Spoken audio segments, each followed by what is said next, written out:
Bapa di dalam kerajaan surga, kami bersyukur untuk kebaikan yang Tuhan beri bagi kami. Kami bersyukur setiap hari Tuhan menopang kami, Tuhan memberikan kami anugerah tidak habis-habisnya. Dan kami berdoa kiranya Tuhan memberkati ketika kami akan merenungkan firman-Mu. Biarlah firman-Mu sendiri yang berbicara di dalam hati kami, firman-Mu sendiri yang berbicara di dalam hidup kami, untuk kami menjalankan apa yang Tuhan inginkan. Terima kasih Tuhan untuk anugerah-Mu, kami bersyukur menyerahkan semuanya ke dalam tangan-Mu. Di dalam nama Tuhan Yesus Kristus kami berdoa. Amin. Silakan duduk teman-teman sekalian. Kita hari ini akan membicarakan satu tema yang terdengar simpel, terdengar sederhana. Karena dari kecil kita sudah diajarkan tentang tema ini. Tetapi ini sebenarnya merupakan tema yang sangat berat, yang sangat sulit untuk manusia kerjakan. Yaitu apa? Hari ini kita akan belajar tentang mengampuni. Mengampuni orang itu adalah satu hal yang kita sudah dengar dari kecil. Kamu jangan pukul-pukul orang. Kamu jangan balas orang. Kamu jangan dendam sama orang. Kita sudah sering dengar. Tapi ini satu hal yang sebenarnya kalau kita mau jalankan nggak gampang. Sulit untuk bisa mengampuni. Maka mari kita sama-sama lihat terlebih dahulu di dalam Alkitab kita. Dari Kolose pasal yang ketiga. Mari kita membaca Kolose pasal yang ketiga, ayat yang ke-13. Kolose pasal yang ketiga, ayat yang ke-13. Yang sudah menemukan kita akan baca sama-sama. Ya, Kolose 3 ayat 13, 1, 2, 3. Sabarlah kamu seorang terhadap yang lain, dan ampunilah seorang akan yang lain, apabila yang seorang menaruh dendam terhadap yang lain. Sama seperti Tuhan telah mengampuni kamu, kamu perbuat jugalah demikian. Kita membaca lagi dari Matius pasal yang ke-6. Bagian dari doa Bapa kami, Matius pasal yang ke-6, ayat yang ke-12. Mari kita membaca Matius pasal yang ke-6, ayat yang ke-12. Kita baca sama-sama ya. 1, 2, 3. Dan ampunilah kami akan kesalahan kami, seperti kami juga mengampuni orang yang bersalah kepada kami. Teman-teman sekalian, dari dua ayat itu kita bisa melihat bagaimana Tuhan mengajarkan kepada kita untuk apa? Untuk mengampuni. Bahkan ketika kita melihat di dalam Matius, dikatakan apa? Ampunilah kami akan kesalahan kami, seperti kami juga mengampuni orang yang bersalah kepada kami. Ada kaitan antara kita diampuni dengan mengampuni orang. Ada kaitan antara Tuhan yang begitu agung mengampuni kita dengan kita memberikan pengampunan kepada orang. Tapi sebelum kita berbicara lebih jauh tentang hal itu, teman-teman sekalian, pengampunan merupakan hal yang hampir mustahil dilakukan oleh manusia. Kenapa? Karena kalau kita melihat teman-teman sekalian di zaman kita ini, apakah ada yang mengajarkan tentang pengampunan? Dunia ini apakah ada yang mengajarkan tentang pengampunan? Di dalam dunia kita saat ini, dunia terus mengajarkan kita bukan tentang pengampunan, tetapi tentang balas dendam. Kalau kita melihat di dalam film-film, di dalam kartun atau apapun juga ya, serial-serial yang anak-anak suka nonton, remaja-remaja suka nonton, apa yang ada di dalamnya? Balas dendam kan? Bahkan di dalam game sekalipun, kayaknya kalau kurang dibumbui dengan balas dendam, itu kayaknya kurang afdol gitu ya. Gak ada games tentang pengampunan kan? Kamu bisa ngampuni dia enggak? Kalau kamu bisa ngampuni dia, kamu dapat emas lebih gitu atau apa gitu ya. Kalau kamu nggak bisa mengampuni, nggak ada. Yang ada itu apa? Kita sama-sama saling bersaing satu sama lain. Kita sama-sama saling menjatuhkan satu sama lain. Sehingga waktu kita melihat ada games atau ada film, ada apapun, itu baru seru kalau dia punya dendam, dia terpuruk, dia begitu hancur. Sampai akhirnya dia bangkit. Kemudian dia menghancurkan seluruh musuhnya. Dan akhirnya dia memenangkan semua pertempuran itu. Dia yang menang. Dia mendapatkan kejayaan, kemuliaan. Baru itu seru. Tapi ini yang terus ada di dalam dunia kita. Dan ini yang terjadi. Kalau kita melihat di dalam dunia politik pun ini yang terjadi. Teman-teman sekalian, ada seorang bernama Ivan the Terrible. Ya. Ivan ini adalah seorang pemimpin dari Rusia. Saudara, dari kecil Ivan ini terus disiksa. Kenapa? Karena dia tidak punya orang tua. Kemudian oleh orang-orang yang mendampingi dia, orang tuanya juga pemimpin ya di Rusia. Oleh orang-orang yang mendampinginya, dia sengaja dibuang supaya apa? Supaya kekuasaannya bisa diambil oleh orang-orang yang menginginkannya. Ini banyak terjadi. Kekuasaannya pengen diambil, ini ahli warisnya harus diapakan? Dibuang. Maka dilemparlah dia harus ikut perang, dia harus ini. Anak yang masih kecil, seumur kalian, sudah disiksa, sudah terus latihan perang, sudah tidak boleh makan enak. Wah, dia hidupnya begitu sulit, begitu menderita. Sampai akhirnya apa? Akhirnya hidupnya menjadi begitu keras. Hatinya menjadi begitu keras. Dan ini yang sayangnya banyak terjadi juga kepada anak-anak di zaman sekarang. Banyak anak-anak yang hidup di tengah-tengah keluarga yang broken home. Akhirnya apa? Anaknya hatinya begitu keras, membatu. Benar-benar keras sekali. Sampai akhirnya dia memperlakukan orang lain dengan cara yang kejam juga. Dengan cara yang bengis juga. Dan ini yang terjadi kepada Ivan. Memang nanti pada akhirnya dia bisa menaklukkan semua musuhnya. Dia kembali menjadi pemimpin Rusia dan menyiksa semua musuhnya. Tapi yang kita mau lihat saat ini adalah apa yang terjadi dalam konteks kita dalam dunia. Baik dari luar maupun dari dalam. Ada satu dorongan bagi kita untuk merasakan manisnya balas dendam. Dunia akan mengajarkan kamu ditonjok sekali, kamu harus balas 2 kali. Kamu ditonjok 3 kali, kamu harus balas 4 kali. Kamu dirusak oleh orang, kamu harus berani lawan, berani berontak. Hancurkan kembali orang. Tapi teman-teman sekalian, kalau kita mau bertanya, apakah itu yang menjadi gaya hidupnya orang Kristen? Kita bukan menjadi orang Kristen yang bodoh ya. Saya tidak mengatakan ekstrim sebaliknya. Ekstrim sebaliknya itu apa? Sama sekali kita mau diapa-apain, ditindas, diinjek-injek orang. Pokoknya kita diam terus. Itu namanya bukan orang Kristen yang bijaksana. Bukan orang Kristen yang menjalani apa yang firman Tuhan katakan. Karena firman Tuhan tidak pernah mengatakan kamu harus merelakan hatimu dijajah oleh orang. Tidak pernah. Kalau kita melihat ya, di zaman penjajahan itu ya, ini satu hal yang sangat ironis. Belanda dulu itu dijajah oleh Spanyol. Belanda dulu dijajah oleh Perancis. Dia dijajah oleh banyak negara. Belanda itu bukan negara yang hebat, di Eropa itu bukan. Banyak negara menjajah Belanda dan Belanda tidak bisa lawan. Tetapi karena ada spirit dari reformasi, karena ada spirit dari kekristenan, apa yang mereka lakukan? Akhirnya ada seorang bernama William of Orange. Dia berontak, dia melawan Spanyol, dia melawan penjajah dan akhirnya dia memerdekakan negaranya. Tapi yang ironisnya dia ke Indonesia, dia ikut menjajah di Indonesia. Ini sangat ironis sekali. Padahal dulu dia dulu dijajah, dia tahu rasanya dijajah. Tetapi orang Kristen bukanlah orang yang harus diam di dalam penjajahan. Bukan. Kita ada punya hak untuk mengatakan keadilan, mengatakan kebenaran, mengatakan yang sesungguhnya. Kita punya hak itu. Tetapi teman-teman sekalian, kita juga punya kewajiban untuk mengampuni. Kenapa bisa demikian? Karena itulah yang membuat kita disebut sebagai orang Kristen.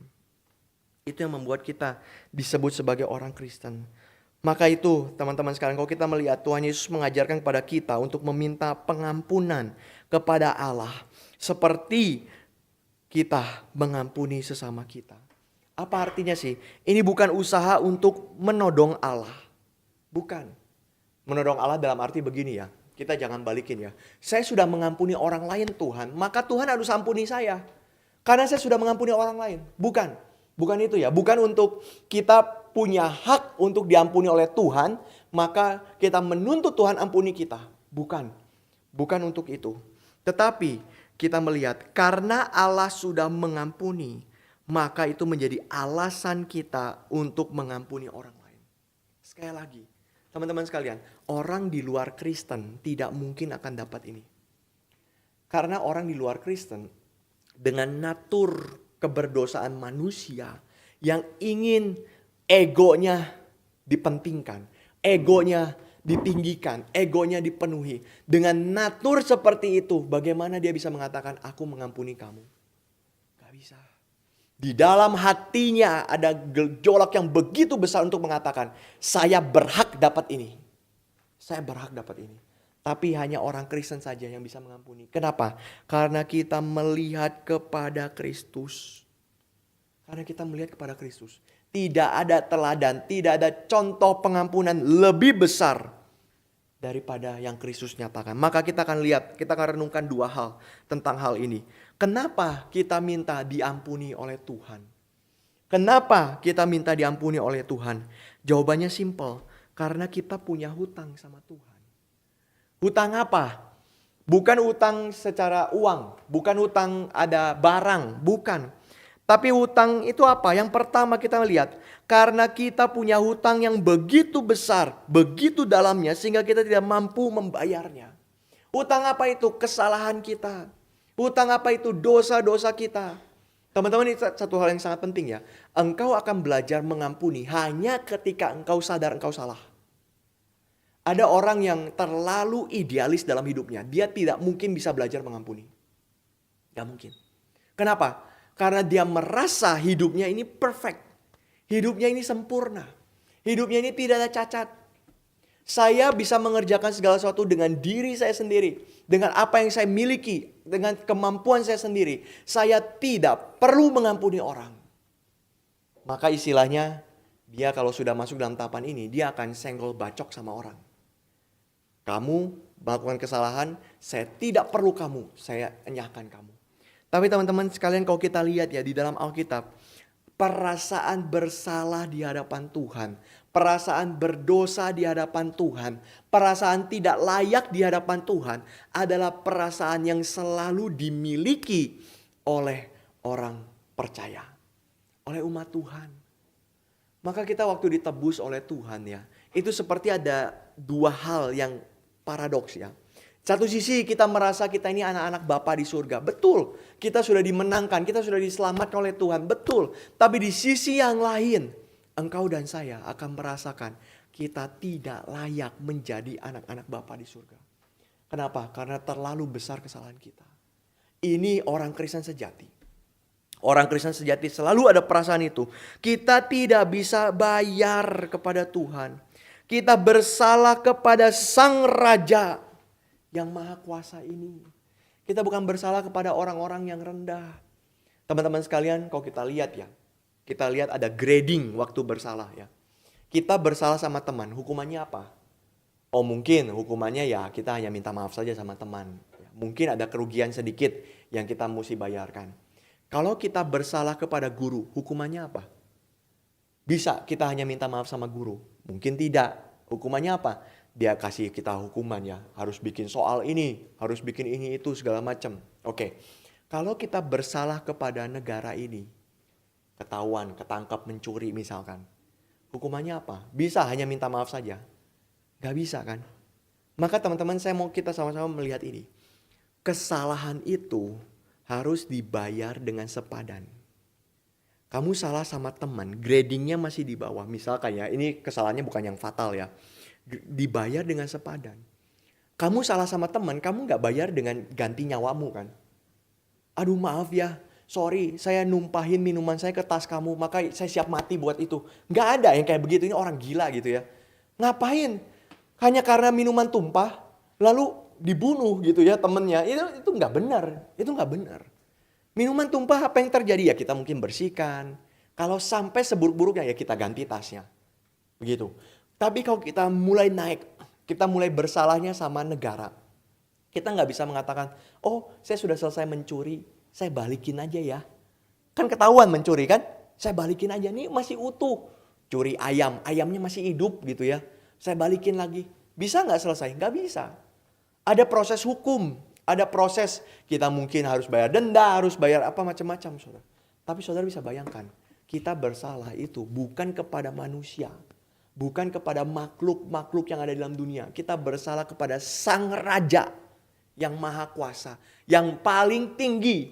Yang paling berdaulat. Yang tidak ada lawannya. Saudara bisa bayangkan. Teman-teman bisa bayangkan. Betapa besarnya kesalahan kita. Yang tidak mampu kita bayar. Bahkan dengan nyawa kita mati pun. Kita tidak bisa bayar itu. Ini tidak bisa diputihkan. Ini tidak bisa dianggap selesai. Maka saudara sekalian kalau kita melihat ya. Dari agama-agama lain, kita lihat dari seluruh agama. Banyak agama yang mengajarkan dosa itu bisa langsung petik jari. Saya pernah waktu itu menginjili satu ibu, ya, dia lagi berjualan minuman waktu itu. Ya, saya sengaja beli minuman dia dan sambil ngobrol sama dia. Saya bilang, "Ibu, tahu nggak bahwa ibu berdosa dan sebagainya?" Dia bilang, "Saya tahu, saya berdosa." Ibu ini Muslim ya, orang Islam. "Saya tahu, saya berdosa, saya gini gini gini." "Oh iya ya ibu, ibu gimana cara beresin dosa ibu?" Kan itu kan penginjilan ke arah ke sana kan. Gimana ya? Dengan ekspektasi kita adalah dia jawabnya apa? Dengan beramal. Dengan apa lagi? Sholat misalkan. Dengan apa lagi? Berbuat baik. Wah pokoknya kita sedekah gitu ya. Sodakoh gitu ya. Dan sebagainya. Kita naik haji dan sebagainya. Wah itu bisa menyelamatkan gitu ya. Ekspektasinya gitu. Tapi ibu ini mengeluarkan satu kalimat yang saya tidak pernah lupa sampai detik ini. Dia mengatakan apa? Dosa saya mah sudah diputihkan oleh Allah. Kenapa bisa begitu ibu? Iya, karena saya sudah melahirkan anak. Maksudnya bagaimana? Oh, penderitaan melahirkan anak itu penderitaan yang tidak mungkin ada di dalam dunia ini. Ini penderitaan yang begitu besar. Maka waktu saya sudah melahirkan anak, saya sudah punya jasa begitu besar sehingga Allah mengampuni dosa saya. Wah saudara, kalau saudara lagi, teman-teman lagi penginjilan ya dijawab kayak gitu, mau jawab apa kita? Ibu nggak ada, ibu nggak melahirkan anak. Wah nggak bisa. Kita nggak bisa begitu. Maka saudara kita lihat ya, banyak orang merasa dosanya diampuni dengan cara gampang sekali. Hanya petik jari seperti Thanos ya. Tes langsung seluruh semesta ini hilang dosanya. Tapi teman-teman sekalian kalau kita lihat, apakah betul seperti itu? Tuhan bisa lakukan itu enggak? Ini kan pertanyaan orang Kristen kan. Bisa enggak Tuhan lakukan itu? Dia petik jari semua dosa hilang. Dia jawabannya adalah dia tidak mungkin lakukan itu. Kenapa? Berarti Tuhan tidak maha kuasa? Bukan tentang kuasa di sini, tapi tentang keseriusan dosa. Orang yang menganggap dosa saya bisa ditukar, tinggal dibalikin dengan cara apa? Seperti membalikan telapak tangan. Dia berbuat baik, dia lakukan ini itu dan sebagainya. Ada jasa tertentu, dia bisa balikin dosa dia. Berarti dia menganggap dosanya itu remeh. Menganggap dosanya itu biasa-biasa. Menganggap dosanya bukan kesalahan yang besar. Dan itu sifat manusia berdosa. Teman-teman hati-hati, saya katakan. Manusia berdosa akan selalu toleransi dengan dosanya. Dosa saya apa sih, cuma nyontek doang. Saya kan gak ngelanggar hukum. Dosa saya apa sih, cuma ngambil aja barang orang. Ini bukan ngambil juga, pinjem kok. Nanti saya balikin tahun depan gitu ya, kalau saya udah selesai. Saya gak melanggar hukum saya.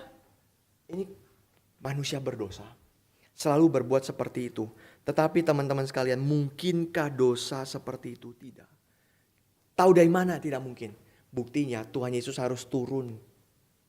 Kenapa Tuhan Yesus harus turun? Menunjukkan seriusnya dan besarnya dosa kita. Maka tidak ada harapan. Tanpa Tuhan Yesus, tanpa Allah, manusia nggak pernah bisa punya harapan. Karena ujungnya satu. Nasib mereka sudah ditentukan satu. Mereka pasti binasa. Mereka pasti mati.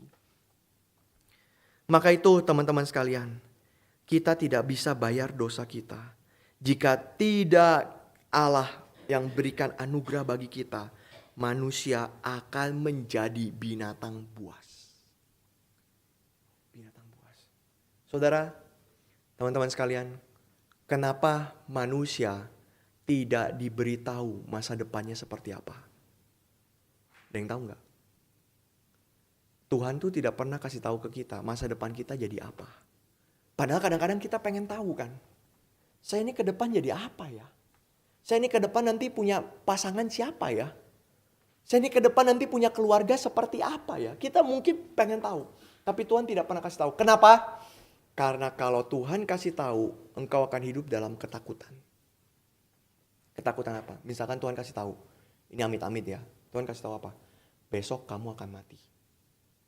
Wah saudara, hari ini kita udah keringat dingin ya. Sama seperti orang yang mau dihukum mati di penjara. Orang yang mau dihukum mati ditembak itu ya. Mereka malam sebelumnya keringat dingin. Makan pun gak mau. Kenapa? Takut. Takutnya sangat besar menyelimuti hidup mereka. Sampai mereka gak mau ngapa-ngapain. Itu ketakutannya sangat besar. Dan ketakutan itu akan terjadi kalau Tuhan tidak kasih anugerah kepadamu mengampuni dosamu. Manusia gak bisa hidup dalam dosa. Gak bisa. Kelihatan kayak enak. Kelihatan kayak senang. Mereka menipu diri. Gak mungkin. Ketakutan begitu besar menghantui, mencengkeram mereka. Makanya kita melihat ya, kita diampuni Allah. Kenapa? Karena kita punya hutang yang sangat besar. Kedua, bukan hanya sangat besar, tetapi juga hutang kita sangat banyak. Sehingga kita tidak bisa menghitungnya. Kita nggak bisa hitung. Teman-teman sekalian, segala sesuatu yang kita bisa hitung adalah segala sesuatu yang kita tahu itu bisa dihitung. Betul nggak? Kita bisa hitung udara nggak? Udara ini partikelnya ada berapa? Wah saudara ya, itu setengah mampus ya ngitungnya itu ya. Gimana cara ngitungnya kita nggak bisa tahu. Air pun saudara ya, air ini kita nggak bisa hitung partikel air ini ada berapa. Nggak bisa. Maka biasanya kita pakai perhitungan itu dengan cara yang lain. Cara yang lain itu apa? Kita hitung berdasarkan apa? Gelasnya, botolnya. Ini 1 botol. Ada 2 botol, ada 3 botol. Kita hitung apa? Botolnya. Kita hitung apa? Gelasnya. Airnya bisa dihitung. Saya minta dong 5 butir air. Wah saudara, gimana ngitungnya 5 butir air? Gak bisa saudara. Buah kita bisa hitung. Karena apa? Kita tahu yang bisa kita hitung. Jadi teman-teman kita lihat ya. Segala sesuatu yang kita bisa hitung adalah segala sesuatu yang kita tahu itu bisa dihitung. Kalau tidak bisa dihitung, kita nggak bisa hitung itu. Maka seperti misalkan ya di dalam fisika, kalian sudah belajar fisika. Rumus fisika itu kan ribet-ribet kan. Nanti ada apa kali ini baru ini menghitung ini. Tapi kan itu sebuah cara manusia untuk menghitung sesuatu. Cara manusia untuk hitung kecepatan misalkan. Cara manusia untuk hitung percepatan. Kecepatan pun kan satuannya juga kan apa? Kilometer per hour ya kalau nggak salah ya. Jadi ada jarak, ada waktu yang jadi satuannya. Karena apa? Karena kita nggak bisa benar-benar hitung kecepatan itu pada dirinya sendiri bagaimana, nggak bisa, saudara. Kita pakai metode lain untuk menghitungnya. Sekarang saya mau tanya, bagaimana caranya kita hitung dosa? Kita hitung dosa berarti kita harus tahu dosa itu seperti apa. Cara menghitung dosa itu seperti apa. Tapi manusia di muka bumi ini tidak pernah ada yang tahu rumusnya menghitung dosa. Kenapa? Karena dosa tidak mungkin dihitung. Kita nggak bisa hitung. Kita tahu dari mana dosa itu sekian banyak. Kita nggak bisa hitung. Bukan saja ini satu hal yang sulit saudara ya. Kenapa ini sulit? Karena ini dosa itu adalah satu hal yang sering kali kita nggak sadar. Nggak sadar. Saudara, saya ambil contoh begini ya. Saya mau kalian semua menghitung. Menghitung apa? Menghitung berapa banyak galon air yang kalian punya sekarang. Kalian punya galon air? Gak ada. Kok kalian gak punya galon? Kalian mau hitung apa? Paham maksudnya ya? Kalian gak bisa hitung. Kalau saya bilang kayak begini ya. Coba silakan hitung berapa banyak HP yang kalian punya misalkan ya. Ya kalian pasti bilang HP saya cuma 1. Atau ada yang punya 2 HP. Itu pun kelihatan seperti mafia ya. Kalau punya 2-3 HP itu kayak banyak banget gitu HP-nya. Tapi kita bisa hitung. Kenapa? Kita bisa pegang. Dosa itu gak bisa dipegang. Dosa itu gak bisa kita grab begini. Dan gak bisa kita lihat begini. Maka siapa manusia bisa hitung dosa? Tidak mungkin. Tidak mungkin. Terlalu banyak. Terlalu sulit dihitung. Kita tidak bisa hitung. Setiap hari kita bersalah, kita tidak tahu berapa banyak dosa yang kita sudah lakukan. Bahkan seringkali kita mengabaikan dosa-dosa itu. Manusia yang hidup dalam dosa mulai berdamai dengan dosanya. Kenapa? Karena mereka tidak punya jalan keluar. Martin Luther waktu dia masih muda, dia menghadapi hal ini dan dia benar-benar hampir gila. Hampir gila. Kasihan sekali dia. Tidak makan dia, minum pun sedikit. Dia setiap hari apa yang dilakukan tahu nggak? Dia di bawah di lantai itu dia kepalanya ini nyentuh ke lantai, dia berdoa terus setiap hari. Karena apa? Dia tahu dosanya terlalu banyak.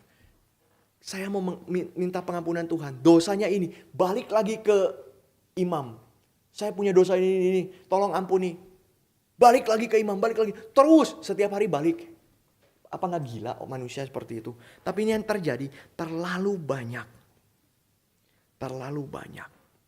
Dan yang ketiga, kita punya hutang. Kenapa? Karena kita punya dosa yang selalu dibarengi dengan tadi saya katakan naturnya toleransi. Kita sebagai pendosa, kita nggak senang dituduh berdosa. Nggak ada orang yang dengan sukacita akan mengakui kesalahannya. Ada nggak? Nggak ada. Anak kecil pun umur 5 tahun, kalau kita sudah bilang, kamu nggak boleh makan coklat ya. Dia makan coklat, dia nggak akan dengan sukacita ngomong sama mamanya. Ma, aku melanggar perintahmu. Saya sudah makan coklat ini ya. Makasih ya mama. Nggak akan. Anak kecil begitu ditanya, kamu makan coklat ya? Mama sudah bilang, papa sudah bilang, kamu nggak boleh makan coklat. Kamu makan coklat ya? Dia akan apa? Takut. Enggak kok, bukan saya yang makan. Ada satu video yang lucu ya.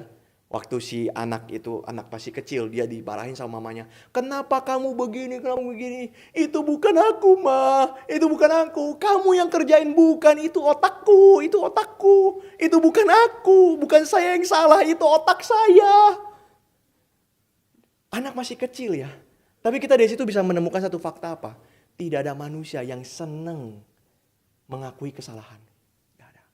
Gak ada manusia yang senang dibilangin kamu berdosa. Kamu salah. Itu sebab satu hal yang sangat mengerikan ya. Ini terjadi di Amerika. Gereja di Amerika. Ada satu gereja yang mulai tidak menuduh dosa manusia. Gereja ini ya, gereja dari seorang pendeta namanya Joel Osteen. Dia mengatakan, kita datang ke gereja itu sudah penat hidupnya. Kita datang ke gereja itu sudah susah. Masa di gereja masih mau dimarah-marahin? Masa di gereja masih mau dikasih tahu kamu berdosa, kamu berdosa? Gak bisa. Manusia akan burn out, akan meledak. Maka yang harus dilakukan apa? Di gereja, kasih hiburan. Kasih motivasi, kasih yang senang-senang terus. Tapi bisa gak gereja seperti itu? Tidak. Karena gereja diutus ke dalam dunia. Ingat ini ya. Diutus ke dalam dunia berarti apa? Engkau masuk dalam realita di dunia. Bukan bikin halusinasi di dunia. Gereja ini bukan tempat halusinasi. Bukan tempat yang membius diri seperti kita menghirup ganja. Ini kritiknya dari Karl Marx. Seperti menghirup ganja. Wah, masuk gereja ngefly. Oh iya, puji Tuhan. Keluar mikir lagi, besok ujian. Aduh gimana ya. Selesai dari gereja langsung stres lagi. Beban berat sekali. Masuk gereja kayaknya ringan sekali beban. Tapi gereja bukan tempat untuk itu. Gereja untuk menyatakan bahwa kita punya kesalahan. Tapi bukan hanya sekedar kesalahan. Tapi kita punya solusi. Kita punya pengampunan dari Tuhan. Maka teman-teman sekalian, kita ketika melihat manusia itu punya tendensi untuk menoleransi dosanya. Tidak ada yang mau dituduh dalam bersalah. Dan sebagainya. Di dalam kedagingan kita mencari pembenaran. Untuk mengecilkan dosa kita. Untuk menghibur terus diri kita. Tapi dengan cara demikian teman-teman sekalian. Engkau melakukan satu hal yang merugikan engkau. Yaitu apa? Engkau akan menghindari pengampunan dari Tuhan. Teman-teman sekalian. Saya mau katakan begini. Kalau engkau tidak mengakui dosamu. Engkau tidak mengakui kesalahanmu. Engkau tidak akan tahu manisnya diampuni oleh Tuhan. Karena engkau akan mengecilkan dosa itu sampai satu titik yang begitu kecil. Dan Tuhan tinggal hapus itu seperti tidak ada gunanya. Engkau tidak akan mengakui. Engkau tidak akan merasakan manisnya diampuni oleh Tuhan. Tetapi ketika engkau sungguh-sungguh di hadapan Tuhan. Membuka dirimu. Menyatakan Tuhan aku bersalah. Tidak ada yang aku sembunyikan. Seperti Daud ketika dia dihardik oleh Nabi Nathan. Dia mengatakan, aku berdosa di hadapan Tuhan. Aku berbuat jahat di hadapan Tuhanku. Dia membuka semuanya. Maka apa yang dia rasakan? Disitulah dia mengalami pengampunan Tuhan yang sejati. Maka kasihan orang dunia ini yang semakin menutupi dosanya. Dia tidak akan beres dengan itu. Dia tidak akan selesai dengan itu semua. Tidak. Karena Kristus mengajarkan kita untuk menyadari bahwa Tuhanlah sumber pengampunan. dan hanya dari Allah saja. Bagaimana? Dengan anaknya yang mati di atas kayu salib. Sehingga dia membuang segala kesalahan dan tidak mengingat dosa kita. Ini anugerah dari Allah, bukan pekerjaan manusia. Dan ini merupakan undangan untuk berbalik kepada Tuhan. Maka tidak mungkin orang bisa bertobat tanpa menyadari ini. Percuma kita mengatakan saya diampuni Tuhan kalau kita tidak memperbaiki diri kita. Dan saya harap kita sebagai orang Kristen kita bisa memperbaiki diri kita. Kita bisa sungguh-sungguh bertobat. Maka di satu sisi ada undangan Allah untuk menikmati anugerahnya. Meminta ampun pada Tuhan. Mengakui engkau bersalah. Engkau akan mendapatkan pengampunan dari Tuhan. Tapi di sisi lain pengakuan ini akan membawa kita komitmen untuk berbalik kepada Tuhan. Bukan hanya berbalik dari dosa. Ada orang yang menyesal. Menyesal karena apa? Karena dosanya.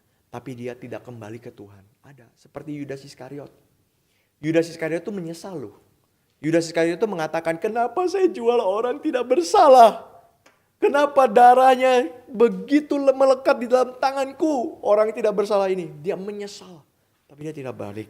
Tapi Petrus, dia menyesal dan dia kembali. Maka ini hal yang pertama. Kenapa kita perlu meminta pengampunan dari Tuhan? Karena kita punya kesalahan begitu besar. Dan karena undangan yang Tuhan berikan begitu indah bagi kita. Sehingga Tuhan sudah menebus kita di atas kayu salib. Tuhan sudah mengampuni kita dengan cara yang mahal. Dengan darah yang begitu berharga. Ini menjadi backbone kita, menjadi dasar kita. Untuk kita mengerti, sekarang kita bahas yang selanjutnya. Yaitu apa? Mengampuni. Kenapa kita mengampuni? Karena kita meresponi anugerah yang Tuhan berikan. Teman-teman sekalian, hati-hati. Kita sebagai manusia, kita ini sering melupakan kebaikan. Sering. Tapi yang paling sering, lebih daripada itu apa? Kita paling sering untuk mengingat luka. Mengingat luka. Saya tidak tahu dengan kalian ya, nanti kita bisa diskusi. Apakah kalian pernah merasakan perasaan begitu tersakiti oleh satu orang? Ini bukan bicara cinta ya, tidak ya. Cinta monyet ya, enggak. Tapi benar-benar orang ini mengkhianati saya begitu benci sama orang ini. Wah, perasaan itu begitu luka, begitu mendalam sekali. Dan memang kecenderungan kita untuk membalas dendam. Tetapi teman-teman sekalian, ada satu kalimat yang perlu kita mengerti. Perhatikan ini. Ini dari seorang Puritan ya. Thomas Watson, dia mengatakan, dengan melukai kita, ia menyakiti manusia. Teman kita, kalau dia melukai hati kita, dia sedang melukai manusia. Kita ini manusia, dia melukai kita. Tapi ingat teman-teman sekalian, waktu kita tidak mengampuni dia, kita menyakiti Allah. Kita menyakiti Allah. Kenapa? Karena di dalam Kolose ini dikatakan perikop yang baru kita baca adalah perikop manusia baru. Manusia baru itu artinya apa? Bukan manusia yang lama lagi, yang hidup dalam dosa, yang hidup dalam kesengsaraan, yang hidup dalam segala macam kejahatan. Tapi manusia baru yang sudah ditebus oleh Tuhan. Apakah engkau anak-anak yang sudah ditebus Tuhan? Apakah engkau remaja-remaja yang sudah percaya sungguh-sungguh sama Tuhan Yesus? Kalau engkau sudah percaya pada Tuhan Yesus, maka hidupmu harus menjadi hidup yang baru, manusia yang baru. Gimana caranya? Ikut teladan daripada Tuhan. Ikut apa yang Tuhan inginkan. Maka dengan cara itu kita akan belajar untuk mengampuni. Mengampuni. Kenapa? Karena Tuhan mengampuni kita. Karena Tuhan begitu mengasihi kita. Kita pun ingin berbagian di dalam kasih Tuhan. Maka kita mengampuni. Maka teman-teman sekalian, waktu kita tidak mengampuni orang, itu menandakan iman kita munafik di hadapan Tuhan. Ingat ini ya. Iman, percaya dengan tingkah laku, dengan hidup. Itu harus selaras. Engkau tidak bisa mengatakan, terima kasih Tuhan mengampuni saya. Tapi engkau tidak mengampuni temanmu. Terima kasih Tuhan mengasihi saya. Tapi engkau tidak mengasihi temanmu. Engkau cuek sama temanmu. Engkau bully terus temanmu. Dan sebagainya. Ledek terus, hina-hinaan terus. Dan sebagainya ya. Kita tidak bisa mengatakan itu. Kita menjadi orang yang munafik. Kenapa? Karena anugerah itu akan merubah hati kita. Kasih Tuhan itu akan mengisi hati kita dengan kasih dan ketulusan. Maka ketika kita dicangkokkan di dalam Kristus, kita menghasilkan buah yang manis. Dan buah yang manis itu akan terwujud dari hidup yang mengasihi, hidup yang mengampuni. Ini keluar dari hati yang mengasihi Tuhan. Maka teman-teman sekalian, kalau engkau tidak melihat Tuhan, kalau engkau tidak mengasihi Tuhan, tidak mungkin kita belajar untuk mengampuni. Dan ini membuat pengampunan bersifat spiritual. Spiritual. Dan tidak ada ragi munafik. Maksudnya apa? Maksudnya begini. Kalau hatimu tidak beres sama Tuhan, maka sudah jelas engkau tidak bisa mengampuni. Kadang-kadang kalau kita lihat orang tidak bisa mengampuni, itu seperti yang wajar ya. Nggak ada orang kan dihukum penjara waktu dia tidak bisa mengampuni orang lain kan. Seperti dia berhak untuk marah. Dunia mengajarkan itu, tapi Alkitab tidak mengajarkan itu. Kenapa? Karena gaya hidup kita harus mengikuti gaya hidupnya Tuhan yang mengasihi dan mengampuni kita. Maka di dalam melakukan segala sesuatu, teman-teman sekalian perhatikan ini satu hal yang penting. Dalam melakukan segala sesuatu, kita bisa memanipulasi itu. Pelayanan bisa dimanipulasi enggak? Bisa. Doa bisa dimanipulasi enggak? Tadi Pak Jack bicara tentang doa ya. Sangat bisa. Orang bisa dimanipulasi pelayanan. Kesalehan bisa dimanipulasi enggak? Bisa. Orang bisa terlihat di gereja itu saleh seperti Santo ya. Atau Santa begitu ya. Saleh sekali hidupnya. Terlihat seperti bersih sekali. Tapi di luar itu seperti orang yang tidak kenal Tuhan. Bisa enggak? Bisa. Tapi ingat satu hal ini. Yang tidak mungkin dimanipulasi adalah mengampuni. Hati yang mengasihi itu gak bisa dimanipulasi. Gak bisa ada motivasi lain di dalamnya. Maka teman-teman mari kita melihat hati kita. Apakah kita mengampuni orang lain? Dan jika iya, maka kita harusnya tidak ragu Tuhan akan mengampuni kita. Kasih kepada orang lain itu mencerminkan kasih Allah kepada kita. Allah mengampuni banyak pelanggaran kita. Tidak bisakah kita mengampuni mereka sedikit saja?